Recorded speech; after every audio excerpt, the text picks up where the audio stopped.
Hello प्यारे साथियों, स्वागत है आप सभी का 3M क्लासेस में। दोस्तों, आज से आप लोग का एक सेट लुसेंट सामान्य विज्ञान का, जीव विज्ञान का यह सेट है, जिसमें प्रत्येक दिन आप लोगों को 50 क्वेश्चनों का सेट दिया जाएगा। ये आगामी आने वाले सभी प्रतियोगी परीक्षाओं के लिए बहुत ही महत्वपूर्ण साबित होगी। आप लोग इसे अच्छे से करें। तो चलिए शुरू करते हैं। पहला क्वेश्चन है, जीवन की मूलभूत इकाई क्या है? जीवन की मूलभूत इकाई क्या है? कोशिका, अंग, उत्तक या नाभिक? तो जीवन की जो मूलभूत इकाई है वो क्या है? कोशिका होती है। आप लोग अपने मन से भी आंसर टिक करेंगे और अंतिम में अपने कमेंट में अपने मार्क्स को लिखेंगे। चलिए दूसरा क्वेश्चन देखते हैं। दूसरा क्वेश्चन है, कोशिका के बारे में निम्न में से कौन सा कथन सही नहीं है? कोशिकाओं के आकार और आमाप विशिष्ट कार्य से संबंधित होते हैं। कुछ कोशिकाओं के बदलते आकार होते हैं। प्रत्येक कोशिका में निष्पादन की अपनी क्षमता होती है। सभी देह ऊतकों में एक ही प्रकार की कोशिकाएं विद्यमान होती है। तो कौन सा कथन सही नहीं है? तो ये डी नंबर जो ऑप्शन कर रहा है ये सही नहीं है कि सभी देह ऊतकों में एक ही प्रकार की कोशिकाएं विद्यमान होती है। सभी में अलग अलग तरह की कोशिकाएं होती है। चलिए अगला क्वेश्चन देखते हैं। अगला क्वेश्चन आपका, निम्नलिखित में से कौन सा कोशिकांग पादप कोशिका में पाया जाता है किंतु जंतु कोशिका में नहीं पाया जाता है? क्लोरोप्लास्ट, एंडोप्लाज्मिक रेटिकुलम, माइटोकॉन्ड्रिया तथा राइबोसोम। तो इसका सही आंसर क्या हो जाएगा? क्लोरोप्लास्ट हो जाएगा।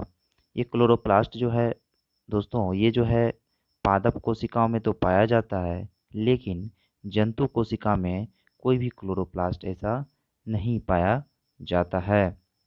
अगला क्वेश्चन है आपका, कोशिका का जीवित अंश जीव द्रव जिसको हम लोग प्रोटोप्लाज्म कहते हैं, यह किससे बना है? केवल कोशिका द्रव से, केवल केंद्रक द्रव से, कोशिका द्रव और केंद्रक द्रव दोनों से, कोशिका द्रव, केंद्रक द्रव और अन्य कोशिकांग से। तो यह किससे बना है? अब देखिएगा कि ये जीव द्रव जो होता है यह कोशिका द्रव्य, केंद्रक द्रव्य और अन्य कोशिकांग सभी से मिलकर बना है। चलिए अगला क्वेश्चन, पांचवा क्वेश्चन देखते हैं। 80% से अधिक कोशिका सेल में पाया जाने वाला पदार्थ क्या होता है? प्रोटीन, चर्बी, खनिज तथा जल। तो 80% से जो अधिक कोशिका सेल होता है उसमें पाया जाने वाला पदार्थ क्या होता है? वह होता है जल। समझ गए? अच्छे से करते जाइएगा, सारा क्वेश्चन बहुत ही महत्वपूर्ण है। आप देख सकते हैं सारे क्वेश्चन बहुत अच्छे अच्छे एग्जाम्स में पूछे हुए हैं। निम्नलिखित में से किन कोशिकाओं में नाभिक नहीं होता है? मतलब पूछ रहा है कि नाभिक किन कोशिकाओं में नहीं होता है? मूलरूम कोशिका, लाल रक्त कोशिका, प्लेटलेट तथा मोनोसाइट। तो ये जो आपको कह रहा है कोशिकाओं में नाभिक नहीं होते हैं, नाभिक का जो वर्णन क्या है? तो नाभिक किस में नहीं होते हैं? आरबीसी में। लाल रक्त कण को और क्या बोला जाता है? आरबीसी। तो इसमें जो है क्या नहीं होते हैं? नाभिक नहीं होते हैं। सातवां क्वेश्चन देखते हैं। निम्न में से कौन से कोशिकाओं के आत्मघाती बैग कहे जाते हैं? मतलब कोशिकाओं के आत्महत्या की थैली किसे कहा जाता है? क्वेश्चन आपका ये है। Lysosome, ribosome, dictyosomes, phagosomes. तो देखिए लाइसोसोम्स को जो है कोशिकाओं का आत्महत्या का थैली कहा जाता है, जबकि राइबोसोम को प्रोटीन का फैक्ट्री कहा जाता है। तो यहाँ इसका सही आंसर क्या हो जाएगा? ए नंबर हो जाएगा। चलिए अगला क्वेश्चन देखते हैं। अगला क्वेश्चन है आपका, निम्नलिखित कोशिका अंगकों में से कौन सा एक अर्धपरागमय है? अर्धपरागमय जो है वह कौन सा है ये पूछ रहा है। तो इसका क्या आंसर हो जाएगा? कोशिका झिल्ली, प्लाज्मा झिल्ली, कोशिका भित्ति या केंद्रक। तो क्या हो जाएगा इसका? कोशिका झिल्ली। नेक्स्ट क्वेश्चन देखिएगा। निम्नलिखित में से किसको कोशिका सेल का पावर प्लांट भी कहा जाता है? कोशिका सेल का पावर प्लांट किसे कहा जाता है? गोल्गी को, माइटोकॉन्ड्रिया को, राइबोसोम को या लाइसोसोम को? तो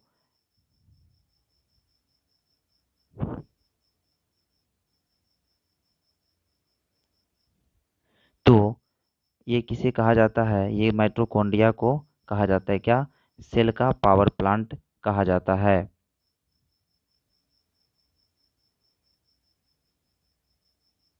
अगला क्वेश्चन है आपका, कोशिका का शक्ति स्रोत क्या होता है?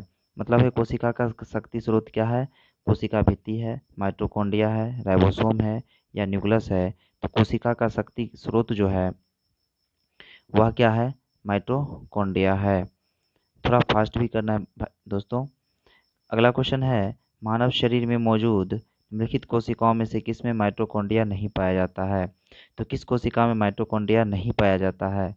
आरबीसी में, यकृत में, मांसपेशी में तथा डब्ल्यूबीसी में। तो ये आरबीसी जो है, ये वाला ए नंबर ऑप्शन जो है, इसमें आपका क्या माइटोकॉन्ड्रिया नहीं पाया जाता है। अगला क्वेश्चन 12 नंबर है आपका, निम्नलिखित में से कोशिका का नियंत्रक केंद्र कौन सा है? कोशिका का नियंत्रक केंद्र जो होता है वह कौन सा है? केंद्रक, प्लाज्मा, लाइसोसोम या क्रोमोसोम? तो ये क्या होता है? केंद्रक जो होता है कोशिका का नियंत्रक केंद्र होता है। निम्नलिखित की कोशिका सूक्ष्मतम जीवित कोशिका है। मतलब पूछ रहा है क्वेश्चन कि किसकी कोशिका जो है न्यूनतम यानी सूक्ष्मतम जीवित कोशिका है? बैक्टीरियम की, ब्रेड मोल्ड की, माइकोप्लाज्मा की या वायरस की? तो किसकी कोशिका सबसे सूक्ष्मतम है? तो ये माइकोप्लाज्मा की कोशिका सबसे सूक्ष्मतम है। नेक्स्ट क्वेश्चन है आपका, डीएनए का संबंध जिस अति मूल प्रोटीन से है उसे क्या कहते हैं? मतलब डीएनए का संबंध जिस मूल प्रोटीन से उसे क्या कहते हैं?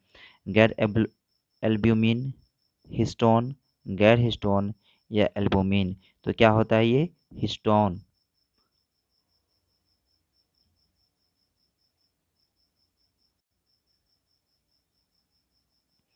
अगला क्वेश्चन है आपका, निम्नलिखित में से किस एक कोशिकीय कोशिकांग समूह में डीएनए होता है? मतलब किसमें जो है एक कोशिकीय कोशिकांग समूह में डीएनए मौजूद होता है? सूत्रकनिका, केंद्रक या हरितलवक? बी नंबर ऑप्शन सूत्रकनिका, गोल्जिका या केंद्रक? सी नंबर है सूत्रकनिका, जीवद्रव या कला केंद्र? तथा डी नंबर है हरितलवक, केंद्रक तथा राइबोसोम? तो यह किसमें पाया जाता है? तो यह पाया जाता है सूत्रकनिका, केंद्रक तथा हरितलवक में। अगला क्वेश्चन है आपका, डीएनए की पॉलीक्लिनोटाइड श्रृंखला में क्या समष्टि होता है? एक नाइट्रोजन क्षारक, डाइऑक्सीराइबोस शर्करा और फॉस्फेट समूह, एक नाइट्रोजन क्षारक, राइबोस शर्करा और फॉस्फेट समूह, डीऑक्सीराइबोस शर्करा, राइबोस शर्करा और फॉस्फेट समूह, केवल एक नाइट्रोजन क्षारक और फॉस्फेट समूह? तो इसमें क्या पाया जाता है? इसमें पाया जाता है एक नाइट्रोजन क्षारक, डीऑक्सीराइबोस शर्करा और फॉस्फेट समूह। नेक्स्ट क्वेश्चन है, चिकनी अंतर्द्रव्य जालिका के अनुपूरक कार्यों में से एक कार्य है। मतलब इसका जो अनुपूरक कार्य होता है किसका? चिकनी अंतर्द्रव्य जालिका का अनुपूरक कार्य जो होता है उसमें से एक महत्वपूर्ण कार्य क्या होता है? प्रोटीन का संश्लेषण, लिपिड का संश्लेषण, जैव अणुओं का भंडारण या विषैले पदार्थों का निर्विषीकरण? तो क्या हो जाता है? विषैले पदार्थों का निर्विषीकरण। नेक्स्ट क्वेश्चन है, निम्नलिखित में से क्या डीएनए में मौजूद रहता है किंतु आरएनए में मौजूद नहीं होता है? डीएनए में तो होता है, आरएनए में नहीं होता है।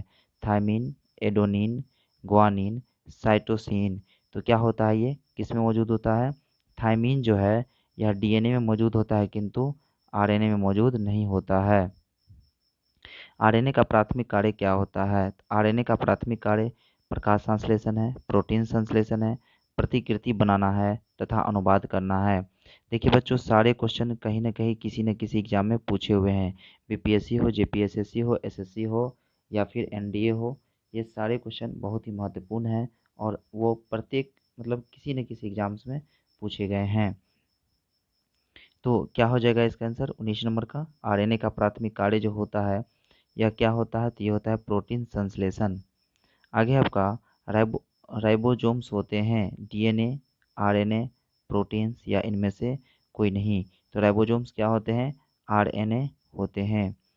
अगला क्वेश्चन है आपका, आनुवांशिक यूनिट अर्थात जीन जो होता है यह क्या होता है? केंद्रीय झिल्ली में होता है, कोशिका कला में होता है, लाइसोसोम में होता है, गुणसूत्रों में होता है? तो ये जो झिल्ली है ये किस में होता है?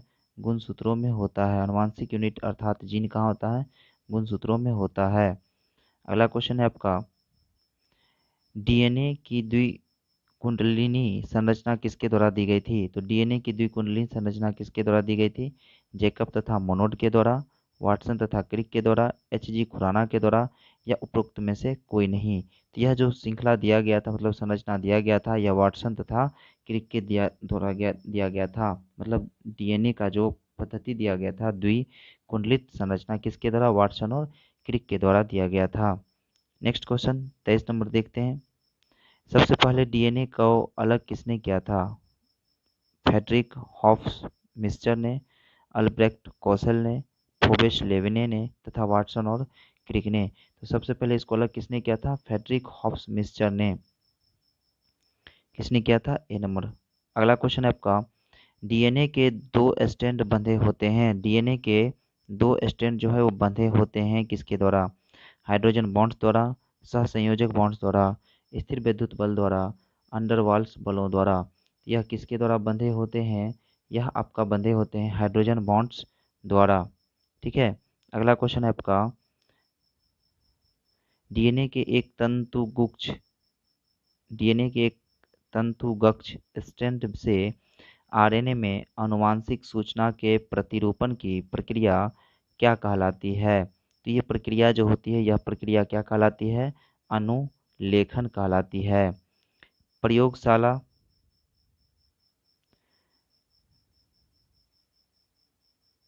प्रयोगशाला में सर्वप्रथम डीएनए का संश्लेषण किसने किया था? तो प्रयोगशाला में सर्वप्रथम डीएनए का संश्लेषण मिलर ने, खुराना ने, डिब्रिज ने तथा केल्विन ने। तो किसने किया था? खुराना ने क्या था। और देखिए ये क्वेश्चन कब पूछा? बीपीएससी 99 में पूछा हुआ है। आगे आपका क्वेश्चन, डीएनए उंगली छाप का प्रयोग किसकी पहचान के लिए किया जाता है? माता पिता, चोर, बलात्कारी या उपरोक्त सभी के लिए? तो डीएनए पहचान की जो छाप की पहचान जो की जाती है वह सभी के लिए किया जाता है।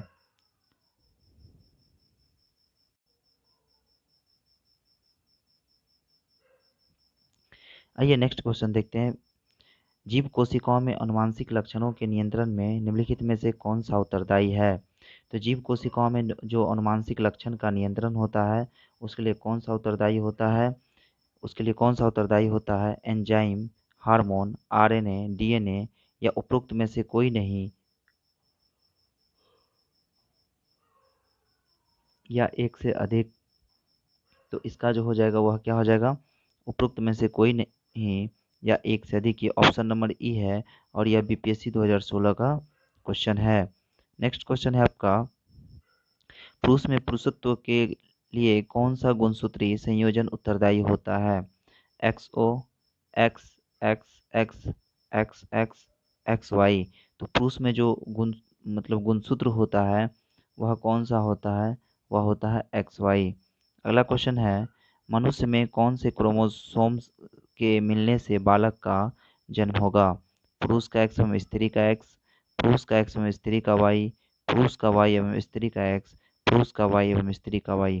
ये तो आपको पता है बच्चों को, ये तो आपको पता है साथियों कि फीमेल में जो है सिर्फ क्या होता है? XX होता है, जबकि मेल में XY दोनों होता है। तो यहाँ पे जब बच्चे लड़का होगा, मतलब बालक का जन्म होगा, तो पुरुष का तो Y होना जरूरी होता है तथा स्त्री का X होना जरूरी होता है। तो क्या ऑप्शन हो जाएगा? सी नंबर हो जाएगा। अगला क्वेश्चन है आपका, शरीर में लगी चोट की मरम्मत के लिए किस प्रकार के सेल विभाजन का प्रयोग किया जाता है?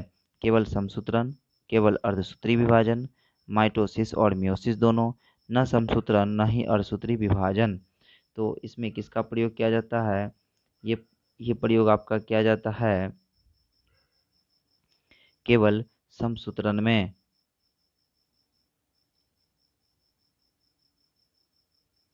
नेक्स्ट क्वेश्चन देखते हैं, गुणसूत्रों की आकृति विज्ञान का अच्छी तरह से अध्ययन किससे किया जा सकता है? मतलब है गुणसूत्रों की आकृति विज्ञान का अच्छी तरह से अध्ययन किससे किया जा सकता है? अंतरावस्था में, पूर्वावस्था में, मध्यावस्था में, जैगोटीन में। ये किस में किया जाता है? यह किया जाता है आपका मध्यावस्था में। नेक्स्ट क्वेश्चन है, विषाणु में निम्नलिखित में से कौन सी एक विशेषता नहीं होती है? डीएनए या आरएनए की मौजूदगी, परपोषी परपोषी कोशिका के भीतर प्रजनन, स्वभाव से पूरी तरह परजीवी, कोशिका भित्ति की मौजूदगी। तो यहाँ पे क्या होता है, ये होता है आपका कोशिका भित्ति की मौजूदगी के कारण ही क्या होता है, इसमें विषाणु में किसी प्रकार की इस तरह विशेषता नहीं होती है। नेक्स्ट क्वेश्चन है, विषाणुओं में क्या होता है? केवल डीएनए, केवल आरएनए, केवल डीएनए, या तो आरएनए या डीएनए। तो विषाणुओं में जो होता है, तो विषाणु में क्या होता है, या तो आरएनए होता है या डीएनए होता है। अगला क्वेश्चन है, पौधे को संक्रमित करने वाले अधिकांश विषाणुओं में क्या होता है? एकल तंतुगुच्छ वाला डीएनए, एकल तंतुगुच्छ वाला आरएनए, दोहरे तंतुगुच्छ वाला डीएनए और आरएनए, केवल दोहरे तंतुगुच्छ वाला आरएनए। तो क्या होता है इसमें, आप देखिएगा, ये होता है केवल दोहरे तंतुगुच्छ वाला आरएनए होता है। नेक्स्ट क्वेश्चन है, निम्नलिखित कथनों में से कौन सा से सही है? विषाणु संक्रमित कर सकते हैं जीवाणुओं का, कवकों को, पादपों को।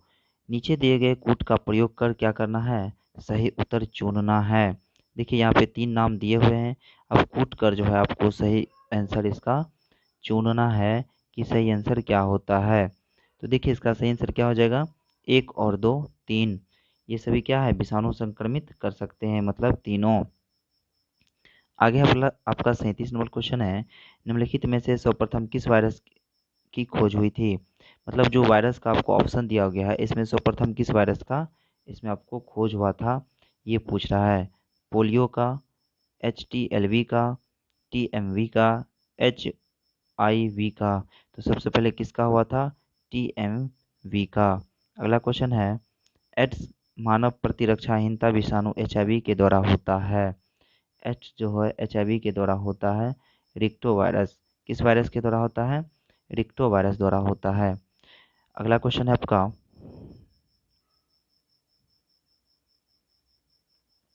जंतुओं में होने वाली फुट एंड माउथ, कौन सा रोग है, फुट एंड माउथ रोग है, किसके कारण होता है? जीवाणु कारण, कवक के कारण, प्रोटोजोआ के कारण तथा विषाणु के कारण। तो यह किसके कारण होता है फुट एंड माउथ रोग, यह होता है विषाणु के कारण। ये यूपीएससी 2002 का क्वेश्चन है। नेक्स्ट क्वेश्चन देखिएगा, इबोला क्या है? इबोला जो है यह क्या है, एक वायरस है, बैक्टीरिया है, प्रोटोजोआ है या कवक है? तो इबोला जो है क्या है, वायरस है।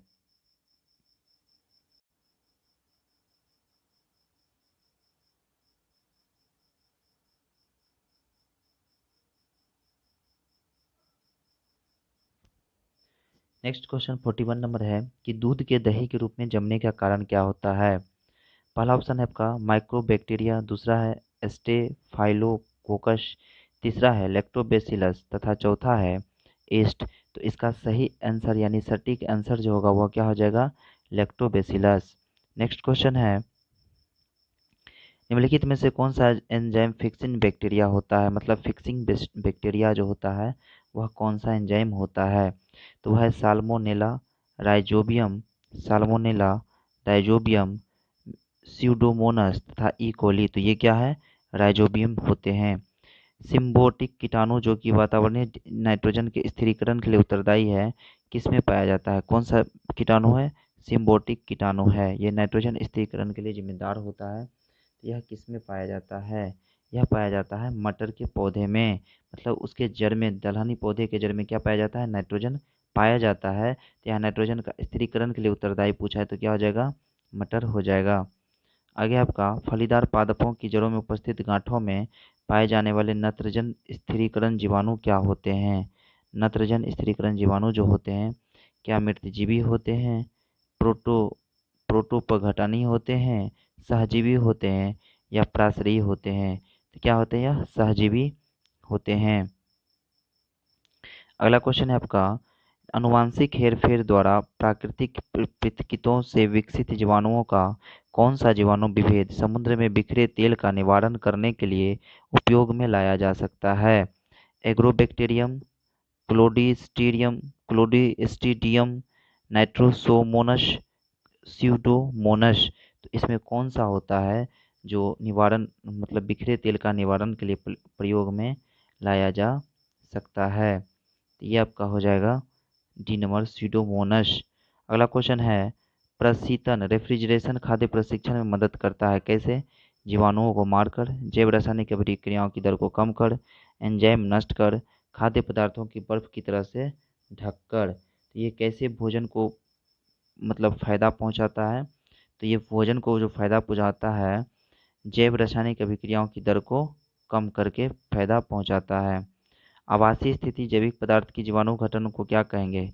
किण्विनीकरण, उर्वरीकरण, प्रसंदूषण, कंपोस्टिंग।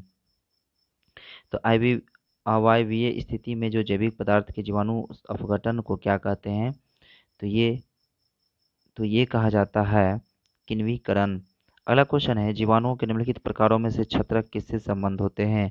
तो जीवाणु में जो छत्रक होते हैं ना, वह छत्रक पूछ रहा है किससे संबंधित होता है? तो वह होता है आपका कवक से संबंधित। अगला क्वेश्चन है, सामान्य खाद्य छत्रक मशरूम क्या होता है? कवक के बीजाणुओं का पुंज होता है, कवक तंतु का प्रकार होता है, कसकट ठसाठस बड़े कवक जाल हैं, अलैंगिक जीवाणु पैदा करने के लिए प्रयुक्त संरचना क्या होगी? तो इसमें जो प्रयुक्त संरचना आपको मिलेगी वह क्या मिलेगी? कसकर ठसाठस भरे कवक जाल।